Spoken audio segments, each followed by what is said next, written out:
नमस्कार, मी doctor Shubham Desale, MBBS MD medicine, Shri Sankalp multispeciality हॉस्पिटलमधून बोलतोय. साधा फ्लू समजून H1N1 कडे दुर्लक्ष केलं तर हा आजार गंभीर होऊ शकतो. पण H1N1 म्हणजे नेमकं काय?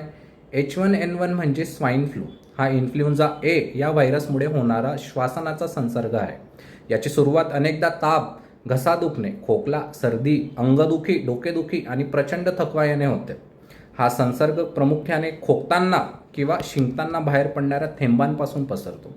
पण महत्त्वाचं म्हणजे श्वास घेण्यास त्रास होणे, छातीत दुखणे, सतत उलट्या, प्रचंड अशक्तपणा, गोंधळ होणे किंवा ताप कमी न होणे अशी लक्षणे दिसली तर तात्काळ डॉक्टरांचा सल्ला घ्या. H1N1चा उपचार लक्षणांना बघून आणि रुग्णाचं जोखीमनुसार केला जातो. काही रुग्णांना डॉक्टर अँटीव्हायरल औषध सुचवू शकतात. आणि प्रतिबंधासाठी हात स्वच्छ धुवा, खोकताना तोंड झाका, आजारी असताना इतरांपासून अंतर ठेवा आणि डॉक्टरांनी सांगितल्याप्रमाणे फ्लूची लस घ्या.